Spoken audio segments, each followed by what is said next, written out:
My name is Mark Stepp. I'm the CIO here at Realvolve and trying to start something a little different, a little new from what we've done in the past. What we want to do is start focusing on, really laser focusing on a particular topic of some sort. We're going to take about 3 to 5 minutes very quickly to show you a feature or something that is coming up very soon. And then another 10 minutes of kind of an introduction or overview of a particular feature, which may be a little bit different than what I talking about at the first 5 minutes, and then opening it up to a Q&A about the main topic. So in this particular topic, I have Lisa with Keller Williams. You have been such a solid foundation on our Facebook and you're talking about different things, and I really wanted to have your input on some stuff about things that you like to do. And one of the things that you've talked about was the groups in workflows and how you are utilizing those. So I'm going to kind of introduce that first, and then we want to wrap around and actually see how you use it and share with the users that are out there kind of what that is. And then we'll open it up for question and answers. Gary is handling the questions area, so if you do have questions, you can certainly put them in there. At the end of the time, I will probably have you, there's a section where you can raise your hand in the questions, and I may just open it up for the question to be over the mic. So if you have a mic, you want to ask a question about the topic that we're talking about, then we'll go through that. So before I actually get into the groups, I want to cover one thing real quick. Tomorrow morning, whenever you guys come online, you'll see something a little bit different, a little bit new than what we've had. In the past, up here in the search field, you'll see that there's a little search field. You could go in there and you could type in whatever you want, say John, and whenever it goes and it searches the word John, then it could find all kinds of stuff. There could be a case where the name is not John is not in the name at all. And a lot of times if it's a generic word, you have lots of things. Well, the benefit of being able to search anything is you can find anything. The problem is it shows anything and everything. So what we've done, and like I said, this will be released tomorrow, is you will still be able to search for anything. Up here at the top in the upper left-hand corner is now going to be a drop-down box. You guys don't have this yet. It'll be there tomorrow. But whenever you type in something, say John, and press enter again, it will find anything just like it has before. But you can say, well, I want to search John just in the name field, anywhere in the name field. So now it breaks it down and goes deeper. But we also can do specific, if you narrow it down even further, more and more, it'll find it. So there have been cases where you'd search for a name and that name might have been a record owner of yours. Maybe you search for your own name. It would find your name in all the records and it wouldn't do you any good. So now by selecting the search by name, search by email, by phone, address, or company, you'll be able to narrow it down. Now, we will be adding other choices. There's some other ones that will be coming, but those are the main ones that we're doing right now and being able to search those. And I think that'll be a huge help for you guys, and hope you enjoy that. So that was that. Now, what I want to do is talk about the workflow groups. This has been a question that's come on and off a lot of times. What is a group? By default, whenever you first start a workflow, whenever you create a workflow or you use a workflow, all the activities in that workflow typically are just general items. It's a general group. They're all the same item. You could very easily by creating these groups, you can say, well, there are certain activities in this that relate to certain topics, certain things. So some of these activities, this is an example of the Diggs listing escrow from Kendall Young, and she has looks like a total of 12 different groups that are available. The general one's always going to be there. You can't delete that or do anything with it. But you can add others. You just click on the add button and then type in the name of that group. So she's got one for appraisals, for backup offers, if it was a referral of a non-agent, these types of things. And the activities, the individual activities that are put in here can be assigned to different groups. In this particular one, this one activity is assigned to the general group. Okay, so here's an activity that has an appraisal group on it. So what happens is whenever I go over to this and I go to start a particular workflow, say I want to start this workflow on this particular property, and I'm going to choose this as being the listing escrow, and click on next. You'll see all those groups listed at the top. So as I go through the process of unchecking anything, if it's not a backup offer, I can remove it. She has backup offer accepted, backup offer processed. Is it got contingencies? No, it doesn't. HOA, is it in a certain city? You can have groups for virtually anything. By unchecking them up here, it automatically checks them down here that are in those groups. So you don't have to go filtering through them to eliminate the things that do not matter, that don't count. So that's real important. Once you've got everything marked the way you want, you click on next, and it's just those activities that pertain to this particular property.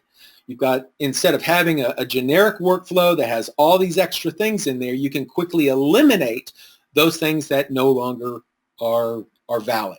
I hope that makes sense. What I want to do now is I want to switch over to Lisa, and in your words and in how you use it, explain kind of what you have done and maybe why you've done it, and so it'll actually make sense from a realtor's perspective, a user's perspective, in how to use groups. Right. Well, Mark, as a KW agent, first of all, I want to shout out to all my other Keller Williams agents out there. You're one of the smart ones for joining Realvolve. If you're a KW agent, you know that our foundational follow-up campaign, as we call them, is the 8x8. So let's say this dummy buyer is somebody that I just met, and they say they want to buy a house in a couple of months. So I'm going to put them on a workflow that's called the Keller Williams 8x8. I've just got it in my collection of workflows. Now, out of the Millionaire Real Estate Agent book, it would just be, a series of steps, but it doesn't necessarily specify, well, what kind of lead is this? Is it a buyer or seller lead, or is it an immediate lead, or a weaker lead? What type? Because I want to nail my follow-up with this lead. And so here, basically, groups are groups of activities that do or don't apply with this particular contact. So let's say this buyer wants to buy in a couple of months. So by my rules, a B buyer lead, somebody that wants to buy later than 6 weeks, but sooner than 3 months from now. So I'm going to uncheck all the other types of leads that it might be. It's not a seller lead, not a lease lead. I'm going to leave general there and lead buyer B checked. So you can see as I went along, it unchecked those groups of activities that pertain to those other groups and just left the general and that lead buyer B is checked. So here we go. It's asking me, when do I want to start this? I want to start it now. And so here's what it looks like in the activities once they're built. So since this is the beginning of the first thing I do, of course, I send out a thank you note. But this activity buyer B lead pertains to that particular kind of lead who wants to buy in a couple of months from now. So my practice is to call that kind of lead once a week until we can resolve whatever it is that's holding them up. And here I've added, have they asked for information, or wanted some information sent over, and if I've done that, I check that off. That's a checklist item. But here is the additional workflow for adding buyer B lead and the types of call pattern that I want to follow with this type of lead, which means call every week. Excellent. So this is going to create a series of activities which tell me to call them every week. Excellent. So call weekly for a B lead. You start off with kind of the broad look. You've got all these different types of leads that could come in, but in each one of those, then based off of what you have selected, it then launches yet another workflow. Yes. That drills down even more. So you've got, at that point, you've got two different workflows running at the same time, but they're both related in one way or the other. Very good. Okay, so so then as you complete this and you go through this, I'm assuming that you go through week 1, week 2, week 3.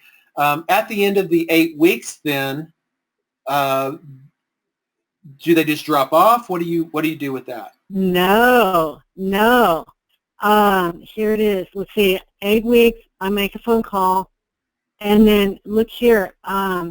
Week 9, I start my 33 touch. Okay. And if you are a Keller Williams agent, you know what that is. Start the Keller Williams 33 touch, which is 33 touches of a variety of different kinds. A phone call about every 3 months, and let's see, different emails, different things to send them, items of value.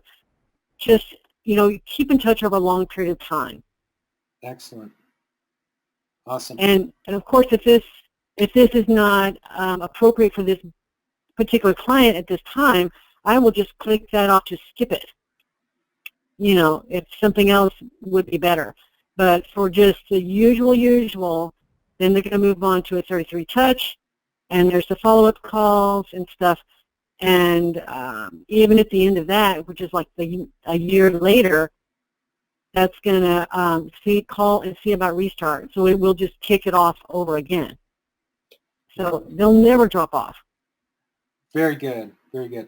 And, based off of what you've been doing here, and I just because we had talked earlier, you had used another product prior to this that really wasn't doing what you need to do. What is the real benefit here in your eyes as far as using the Realvolve version?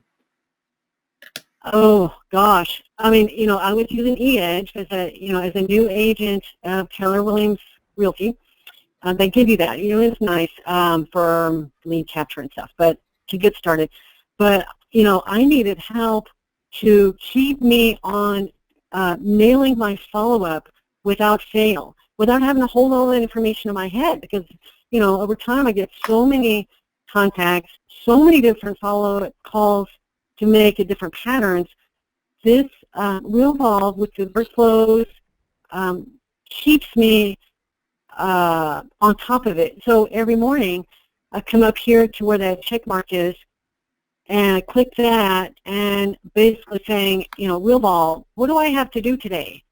There's some about transactions. There's some about delivering a Popeye. Here's a phone call. What do I have to do today? This is my dashboard. And I don't have to remember all that stuff. It just tells me what to do today. Great.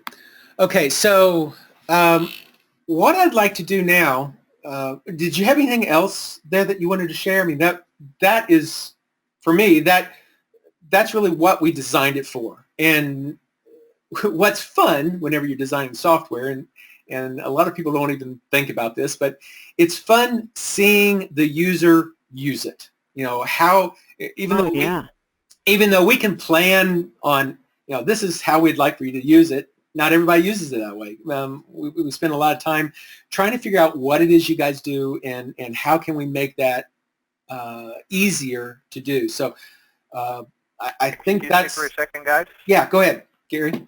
I had one person ask a question that is probably on a lot of people's minds. This version of the 8x8 that you're showing us, Lisa, is one you've modified. That's not the one in our library, correct? Well, I got it from the library. It's a Right, public. But then you work, modified. A little bit. Not much. Let's see. Oh, not much. She definitely I'm added the referring group. to all the groups. Yeah, she did modify You have all it. the- Well, I did the groups, and really the activities are just reminders for me to make phone calls, but on what pattern. For an immediate lead who wants to act now, I have it set up to call them every day. I want to be on top of my lead follow-up. And then my B leads, I want to call them every week and attempt to clear whatever barrier they have before being ready to buy or sell. Okay. And then so the answer for people that are asking if this is in the library, it is, but Lisa's expanded on it and added groups. So some of the emails are included and some of them aren't. Well, and the beauty of it, the beauty of it is that as I learned, just like last week, for example, somebody showed, finally the light bulb went off over my head about what groups can do for me. I was able to go in with my aha moment in about 10 minutes, add these groups and these other activities and that other workflow. Boom. I could just improve the workflow and understand Realvolve better. Yeah, that's one of the biggest challenges that we run into. Workflows have tremendous power. I mean, there's a lot of power there, but it can be also overwhelming. So for anybody that's starting this, definitely take a look at the 8x8s and the 33 touch that we've got on there, especially the Keller Williams users. But I mean, anybody can use those and use those as a starting place, a base to be able to create your own or modify them to be your own and do the things that you do. And as you progress through that learning period, you're going to figure out, I'd really like to be able to do this, or I'd really like to be able to do that, whatever it is. And as you do the progression, it starts building on it. You start better understanding what the different tools are for. So, hey, Mark, could you show people how to install this? Where to find it and how to install it? The 8x8, sure. Yeah, let me take the control back over. So the way you install your workflows, if you don't have any workflows in there right now, just click on the little plus. Under the workflows section, you can click on the plus. You want to say add workflows from the library. Once you select that and click on continue, it will open up the workflow library. And these are all the different workflows that are out there in our library. It's kind of like an iTunes library for Realvolve in a way. And there is the different ones that are out here. We've got the Keller Williams 33 touch and 8x8. So you can come over here, click on the little down arrow. It opens it up, kind of shows you some basic information about it. And you can click on this install package. Because it is a public one, it's free. You can just install it, no big deal. Click on install package, and it will then put that into your workflow area for you. It's got the two different workflows, and there's 37 templates that go along with it. If you've already installed it, don't install it again. One challenge that we do need to rectify is installing multiple times and preventing that. But check to make sure that you don't have it first in your workflows, and then you can install it. So if I do Keller Williams, I've got the 33 touch and the 8x8. So hope that makes sense. All right, so questions from everybody. If you would like to ask it, you can raise your hand and I can... Look, we have a couple here that have been asked. Okay, go ahead. In the questions. Can she elaborate a little on how she's going to improve her other workflows by adding groups? Give an example. Not sure how. Yeah. Well, Definitely kick in there, Lisa, if you've got an idea. The thing about workflows and groups is you may, using a base package of some sort, you're going to have a certain concept, and as you use it more and more often, you're going to see, hey, I could tweak it here, tweak it there. I don't know, on the 33 touch, because it is so generic, as far as it's a contact one, and it's touching them once a week or once a month, or whatever the setting is, you don't really have as much. The one thing that might be interesting, and this is something that I was toying with. Here we go, group. Okay, so say for instance on our after close, you've got a series of things that you do after you close your property. Mm-hmm. Goes through that whole thing. One of the things that I was thinking about that potentially could be something that you might want to add in is a question of whether or not they have like an SMS number or not. Now, most people have phones, so this may not be as appropriate, but it's possible that somebody doesn't have an SMS text, a texting thing. So you could go in here, like there's a couple of these that I created, 1 month after close, just send them a text. Hope you're all unpacked. There's a little text message that goes along with that. But there was also another one here called Pizza on Me. 4 days after closing, send them a little text that says, hey, I'm sure you don't have everything unpacked yet. Just wanted to let you know, use this code for a Domino's free pizza or something like that. So if you go to start that particular workflow and they don't have an SMS text message, you don't need to send it. There's no need for even trying to send it. So you could actually turn that off at that point. And go to 123 main, start, after close. So this is the same type of thing. And in this case, if they don't have an SMS message, again, this is not really the best of a solution or example, but if they don't have it, then the Pizza on Me, I can't text it to them, so I can turn it off. So you could, clean up some of the things based off of certain conditions that you may run into.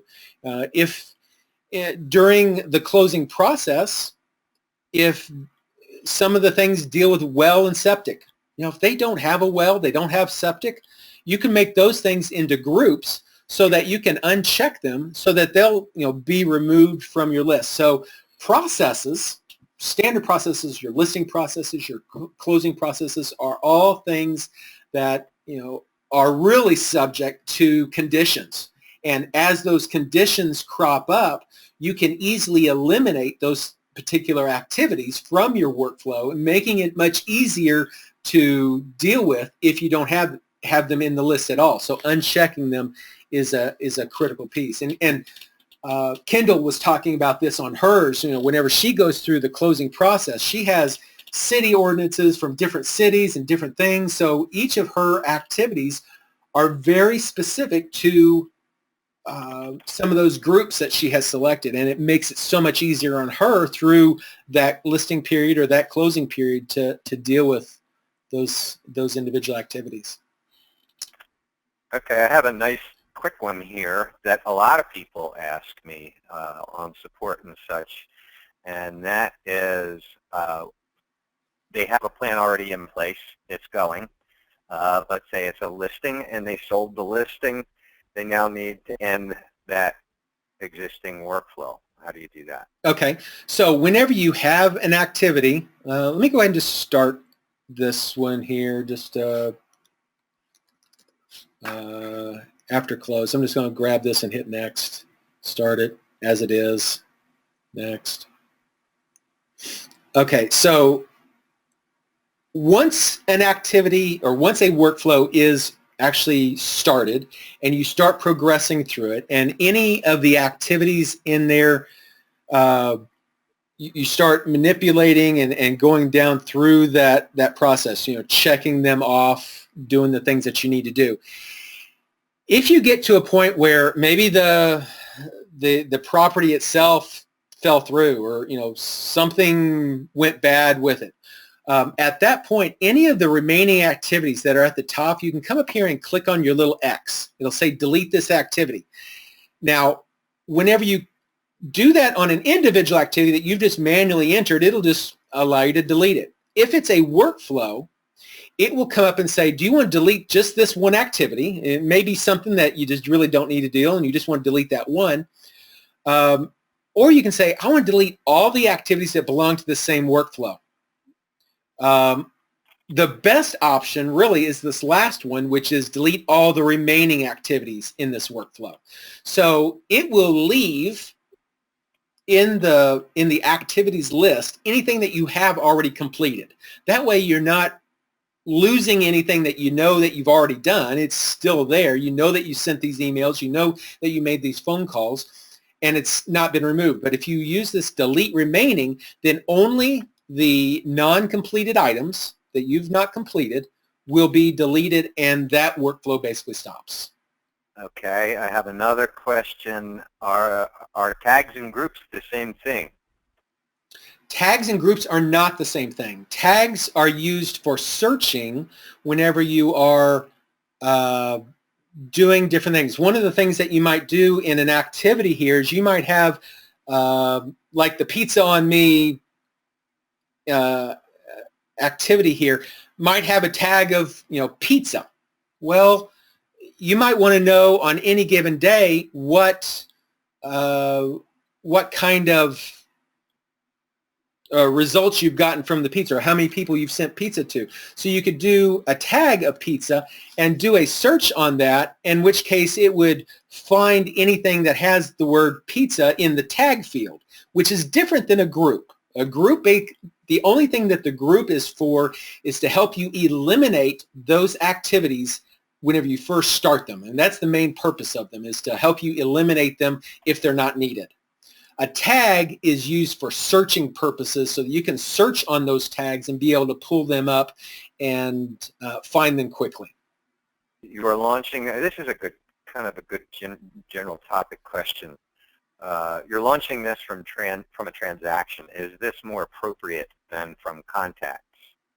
Yeah, for a closing process, if you're dealing with the closing side, you could do it either from the transaction, or you can start the workflow on an individual activity for a contact in that activity. So let me clarify that. One of the last things that might be in a closing process might be closing day, and on that closing day, you may have it launch another workflow, and you could have it launch that workflow based off of a contact series, which is maybe the Dave Beeson 7-year series. You want to start them getting that 7-year, once a month contact for the next 7 years. You can start a client or a contact workflow from a transactional workflow whenever you're doing it from an action. If it's something that deals specifically with a contact, yes, definitely start it from that contact if it's only about that. But if it has anything to do, if you're going to be using any merge fields within that workflow that deal with the property or that deal with the transaction, make sure that you appropriately select the use with. And what that question comes down to, let me come back here and make sure we kind of covered this before. On each workflow that you've got this use with. And the use with can be one of three things, either a contact, a property, or a transaction. Contacts, there's probably not as many things. You've got leads that you could deal with, and based off of maybe a lead might be looking for residential property versus investment property. And potentially you could have a single workflow that can be started, and some of the things deal with residential and some things deal with investment, just like what she was doing. Lisa was doing what is this, a buyer lead? Is this a seller lead? Are they doing it with, in the next 6 to 3 months, or are they doing it within the next 6 weeks, or is it going to be, past that 3-month period? And that's really what Lisa was doing, was breaking them up between, are they a buyer or seller, but also how hot are they? Are they, Are they in that A, B, or C grouping based off of, what kind of quality of lead is this? Is that right, Lisa? Yeah. Yeah. Yeah, exactly. Okay, we're at our time limit. If anybody wants to leave, certainly do that. I'm going to stick around for a little bit, and we can continue to answer questions. Don't feel like you have to, but thank you guys for attending. If you are interested in participating in this type of thing and being a panelist, I would love to know that. Email me, let me know, something that you feel strongly about, and we'll certainly go over it just like we did with Lisa. And our whole goal is to make this product yours. Make it so that you guys are using it. If we can show you how to use it, like Lisa's using this very efficiently, that just gives you guys more power on what you're doing on a day-to-day basis. So thank you for that. And we'll just stick around for a little bit and answer questions. But if you need to go, certainly thank you for attending. Next, Gary. Yeah, this is the last one. Maybe some more coming in. But I just want to make a comment. We can't, unfortunately, get to all the questions, and we are trying to keep it kind of on topic. I've had a couple of questions that are completely different than what we're discussing here. So I'm trying to take the questions that are more relevant to this topic. So I apologize in advance if any of your questions aren't answered. Next one is, can you provide some examples of how to effectively use branching in a closing plan? Yes. What Lisa was talking about was commitment in. Yeah, let's go. Let me go back to this. Mortgage commitments in an activity plan. Yes, it's done, or no, it's not. In a workflow, the reality is if it's not in, you need to do one set of tasks. If it is in, you need to do a different set of tasks. Right. I'm not sure if there's any of these, and I really need to go into these a little bit more, but there may be kind of like, is the appraisal date set? Okay, so here's a checklist item and something that applies as an action to an activity. It's very possible that this might be a question, or this might be an activity that says,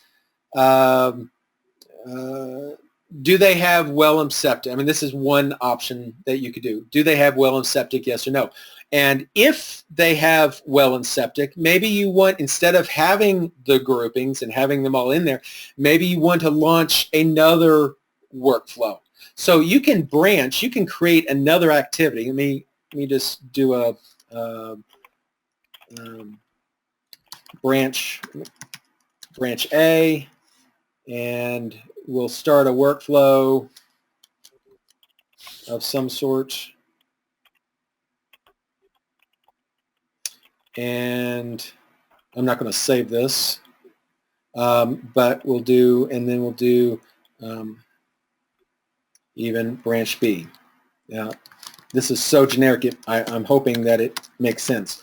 Branch B. And I want to, maybe on it, I want to do something else and do an email.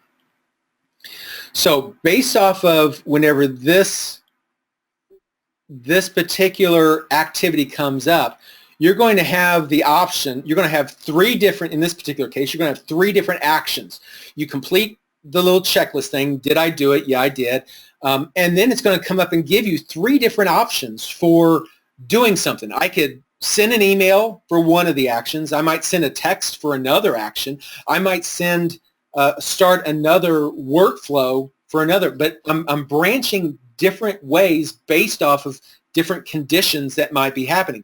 If the appraisal was way too high, I might start a workflow on, or send a specific email that deals with extremely high appraisals versus a different email based off of whether it's an extremely low appraisal. So, you could go different ways, and that gives you that comfort and ability to say, well, even though I want to go, I want to make sure this activity gets complete, it could go 2 different ways, high or low. Or I typically use the thing about credit. If you're working with somebody with good credit, you'll go one way versus somebody with bad credit, you might have to go a different way, and looking at different things. So that's really the whole concept of branching, is the ability to use multiple actions, which could result in either doing an email. It could be a matter of starting a workflow. It could be you could branch to other workflows that then branch to other workflows. And it really helps you keep organized through that entire process, making sure that the things get done. So, Mark, I have a question. Mm-hmm. What would an example like this look like when it comes to actually looking, let's say you've updated it, the workflow is started. What would the actual branching look like when you're in action, when you're actually checking off activities? Okay, so since I don't actually use this one, I'll go ahead and update this, and I can come back to appraisal set. Okay, so this is the listing escrow. So let me just show you this. And this is a great question because sometimes visually we don't get it. We don't get it until we see it visually. So let me go ahead and do this. Let me do it on a different property so we don't get messed up. So I'm going to start this workflow and listing escrow, and next, and next, next, and next, and done. Okay, so let me go over here to my activities now. There we go. And appraisal, okay, appraisal, okay, it was this one. Okay, so in this particular case, the one activity that, the first one that was in there, was based off of a non-completed checklist. So I had a checklist in there, and it was marked as being a non-complete checklist. So the branch A and branch B are not in there because I have not completed my checklist. I can't do branch A and branch B until my checklist is done. So, but one of those activities was made for non-complete activities, and I probably didn't cover that. But if I check this now, you'll see that non-completed activity goes away. That non-completed activity. And based off of now me completing this, I can go either branch A and go and run it, or I can go branch B and do it, or I can do both. If I wanted to, I could start multiple actions and do that. So that gives you the flexibility. It does tell you how many times you run it. So if you're in a situation where you're saying, well, it's not complete, I want to run something, and then 2 days later check it again, you'll at least know how many times you've done that particular branch or something. So, but that branching, whenever I go to complete this, I could be sending a text, I could be sending an email, I could be starting another workflow. I can choose at this point what I want to do and branch a different direction. I see. That's powerful. That's the whole purpose of that. Thank you. Anything else, Gary? I do not have any more in the questions box. Nope. All right. Well, everybody, thank you so much. Again, if you feel like you would like to participate, I would love to hear from you and make sure that we focus on what you've got. Lisa, thank you so much for spending the time and sharing with the community, and the time and effort that you spend on Facebook. I know that it is at time consuming, but at the same time very beneficial to all of our users. So I thank you for that. Well, great. Thank you. I've enjoyed it. All right. Everybody have a great day. Have a great rest of your week.